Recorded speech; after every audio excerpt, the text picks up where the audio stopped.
Just got back from our trip, and like with every trip and everything you do, there's always problems. So keep that in mind when you camp. I mean, we had to replace 2 tires and had a bunch of other stuff break that I'll show you. So I've got some repairs to do over the next week, and it's raining. So my wash job tonight, that I was going to wash my camper and my truck, well, God's taking care of that, so that's awesome. But you know, maybe we can exchange some information. So if you see something that I didn't do quite great, or something that I can improve on, or something that you do in your travels that help you, feel free to share. Anyway, I'll walk around the camper and show you some things that we broke and how I fixed them, or maybe just tell you things I gotta fix. How about that? So a minor thing we lost was the top to the propane tank, and these are as tight as they'll get. So somehow it caught and pulled out. I have no idea how that happened, but things happen. And I'll go to the camper store and grab one and put it on there. First thing you'll see is one bad tire. This is one of 2. We blew 2 tires out. Had to pull that off the back, and because it's a rim, see the spare rim? The spare rim has shallower holes for the lug nuts than the rim on the camper. So this nut won't fit on the stock rim, so you can't put the bad spare or the bad tire back on that. So one of my projects is I'm gonna buy a lug nut, another one of these, and 2 lug nuts that fit on the stock rims. And I'm gonna buy 2 more stock rims and dump that spare rim, so that when I pull a tire off to change it, I can put it back there and run it with no cover. That way I'm not carrying that cover around and all this mess. But you can see here where it tore the fenders off the truck, or off the camper, so I've got to replace the fenders. I don't think it's going to be a bad deal. I think they're designed to rip off anyway, so hopefully that'll be an easy fix. This kind of concerns me a little bit. I don't know what I'm going to do with that. I guess when the fender goes on there, I'll figure it out. This will wash off most likely, no problem. Something else we did was this tongue jack. I took this piece off in the park, and inside of here there's a screw that runs up and down, and there's a pin on the top of it, kind of like not a detent. It's not a detent like that. It runs all the way through. So it's sheared off, and the leg, like that bit, and then it goes up in there. Well, this thing will fall all the way out of the bottom and drag on the road. So I had to ride with it tied up. I had to go get a 3-ton jack to support the camper while we were camping in it. Now I carry a high lift jack on the truck at all times. So we were able to get it off the truck, get it supported. These brake lines, the power and ground for electric brake, became disconnected. Just looks like it just pulled out of one of these. However, but they're both white, so I don't know which one they go into. So I'll have to take that to a trailer place and get that fixed. Somebody that has a little bit more knowledge about that than I do.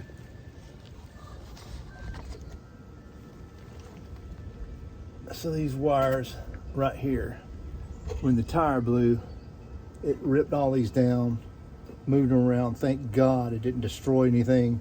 I was able to slide these back in place, push the wires back up into the camper, and clean it all up. The only thing that doesn't work is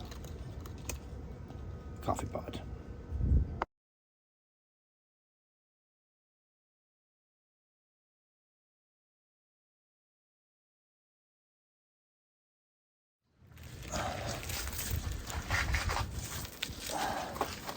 So this cord has one hole straps, and they go there. And there's a hole on the other side where this one goes to support it. This trim on this slide, sometimes you go down bumpy roads, and this chair got caught behind this trim, and I had to take this trim off. Behind it is a board that's screwed to another board. So I had to pull the trim off, take the screws out, screw the board back down in a different hole, put the trim back up. So that was a trip to the hardware store, but stuff shifts. Our 60 was about as fast as I wanted to go, just because gas. We averaged about 7.5 miles a gallon, but any faster than that, we consumed fuel too quickly. So stuck around 55, 60 most of the way. But even at that, some of these roads are rough. And when you get where you're going, sometimes stuff shifts. And if you don't pay attention when you run the slide out, it'll grab and tear something up. So pay attention to that when you're camping.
You underestimate their conviction. Raise the shields. Shields?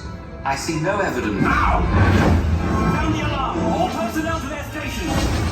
Sir, the prisoners have escaped. How brave, but ultimately hopeless. There's nowhere to run. Guys, wait! Those are the prisoners!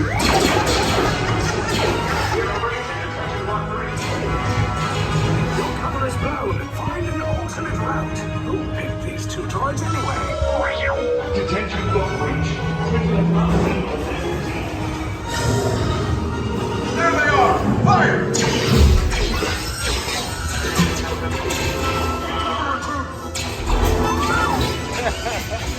This escape path just follow us. Take the risk.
So we're back off of our trip. We've been back for a couple of months, maybe a month. About a month.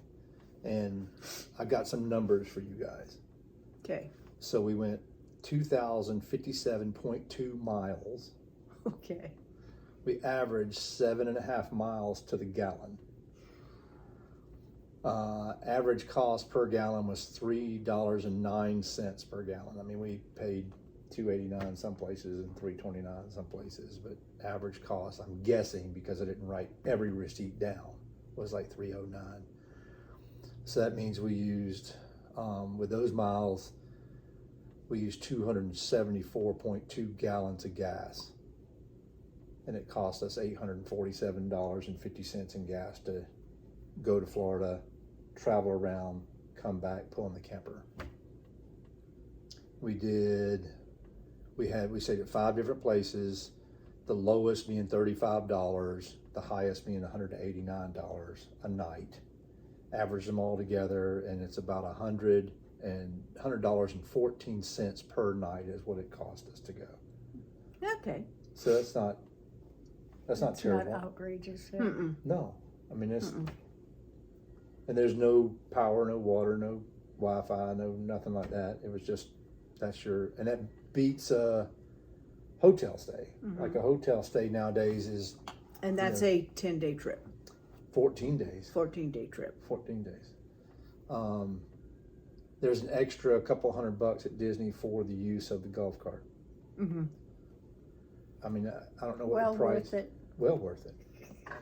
So being back, I went through some problems when we first got back. I made a video about this is a problem, that's a problem, needs to be repaired, that needs to be repaired.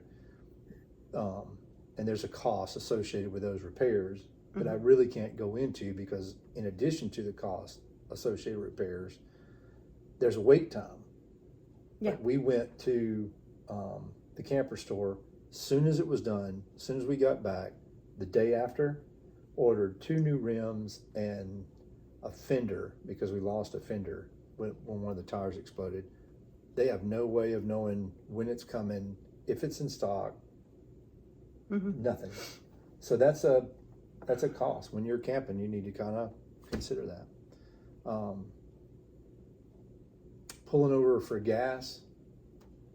Did y'all have any? Did it matter to you what gas station we pulled into from did any of the tighter gas stations concern you at all? Or Well, it was a concern just because it was tight. You don't want to hit something. But as far as the gas station itself, no, there was no problem of which one you stopped at. I just noticed that like Buc-ee's was way better because it was so much more room. There was so much Right. to pull into and I'd say that pulling into the outer pumps at Buc-ee's was better than pulling into the ones by the store. But Right. because I got caught by the store one time and had to leave the camper out in the street. But after getting gas, there was much more room to park and come inside. Right. So, I mean, I would imagine that a Flying J or a Travel City or something like that would be equally as good. The only thing I did notice was because we were only getting 7.5 miles a gallon, our range was about 220 miles or something like that. Right. So I remember it being a real concern in Florida on the turnpike, like we might run out of gas. So your choices in gas stations when you're starting to run out Are very limited. becomes a problem. Yeah, so that's something to look out for. What about interstate versus 2-lane? Because we did a lot of 2-lane roads. Right. You know, we tried to map it so that it didn't take us on the interstate too much. You know, because I like the slow speed better. I like when we had the flat on the interstate, invariably it happens on the road side. But we had to pull over, and I say flat, the tire blew up and disintegrated and went away, which is why we're buying Goodyear Maxxis to put back on it, because those China bombs are no good. But it generally happens on the roadside, and you pull over and you're fixing this thing on the crown of the road, and then you're jacking the trailer up, and cars are coming by at 70, 80 miles an hour and blowing that thing over. And that was a little bit of a drag. But when the tire blew up on the 2-lane, we were able to limp into a school parking lot. Right. It was a lot more comfortable. Right. Changing the tire. I mean, changing the tires a drag anyway, but one took 35, 40 minutes, and Right. one took 10. The one on the highway was extensively longer. Yeah. So I noticed that. The only other thing I had, just for giggles, we were gone for 14 days, and we gave every campground a review at the time. So I think I know the answer, but what was your favorite campground that we stayed at? What was the name of it? Disney? Wilderness. Wilderness. Fort Wilderness? Same for you? I'd have to say the same. And if you're, I mean, it was $100 more to stay there a night, but it was worth it. They made everything so convenient, so easy. Like it was nice. Yeah. Everybody was so helpful, you know. I mean, just even not thinking about the parks. Just to get in and out of the campground. Right. And it was big. There was 1,700 campsites or something. It was monstrous. But And they even offered other things that you could do. They had horseback riding and different things. So. it's hard for a regular campground to compete with. Oh, but yeah. So if we back off of that and we go to the one in Georgia, or the Boardwalk MHP in Homestead, or the little one in Savannah, or what was the last one, or the Crystal River, which one did you like best out of all those? The first one. The one in Georgia? Yeah. I did too, by the lake. Yeah. That Oh, was- yeah. Other than Disney, that was probably my favorite Right. place. Yeah. I mean, we had the best spot Yeah, on the park. in the park. Yeah, and it wasn't a huge campground, and it was No, but it was very nice. very nice. Clean, quiet. I liked it the best. So out of all the things we did, what did you like the best? So we did 2 parks at Disney. We did Animal Kingdom, and we did what's the other one? The Galaxy's Edge one, the Hollywood Studios. So we did Animal Kingdom and Hollywood Studios. Then we did an Everglades tour on an airboat. We did Key West one day. Savannah, walked around Savannah one day and got on a tour. Out of all those things, favorite thing? I mean, it was all. It was all great. That's so hard to pick. Everglades. Everglades? That was the coolest thing, right? That was neat. To me, that was because- really neat. Yeah. We've been to Disney a couple times, so nothing there was new, other than the park stay. But I think Everglades, Yeah. because we can go to Savannah anytime. We're going to Yeah. repeat that visit. That was a good visit. We can repeat that more frequently than we can going to the Everglades. That's a long way down there. Yeah, What about Key West? Did you really like Key West? Oh, yeah. yeah, I like yeah. Key West. Yeah. That was fun, learning about all the different things that And why they let from the chickens Cuba run and loose. came over and, It different was things. neat. I really It was liked educational. Yeah. It was a long day. Yes. Key West was a long day. Yeah. But Everglades was, I think the airboat ride, Oh, yeah, that was fun. the going into Everglades National Park and getting to ride the truck was a unexpected treat to ride down a dirt road. But I think the airboat ride had been my favorite thing out of all of it. I was very happy to go to Galaxy's Edge and see almost a life-size Millennium Falcon and Right. get on those 2 rides. I don't think that meant much to y'all, but but growing up with Star Wars stuff, I really wanted to see No, that. it was Yeah. a fun ride. No, Yeah. it really was a fun ride. I enjoyed that one. Yeah. Yeah. And I really, the Avatar ride I wasn't going to do. I had actually talked to a friend of mine, Mimi, about that, and she told me it's a must do. Yeah. And I wasn't, I knew that y'all couldn't ride that because of vertigo. Right. But she said do it anyway. So I rode that one by myself, and it was incredible. It was breathtaking. So. Well, there you go. Ready to go again? Sure. Okay. So we got to plan. Load up. We got to get tires first. We got to get new tires and new rim. Yeah. So I'm packed. I know you are. You're in it already. I live. But anyway, thanks for tagging along for this trip, and had a good time, and we'll catch you next time. That's not right. That's not right.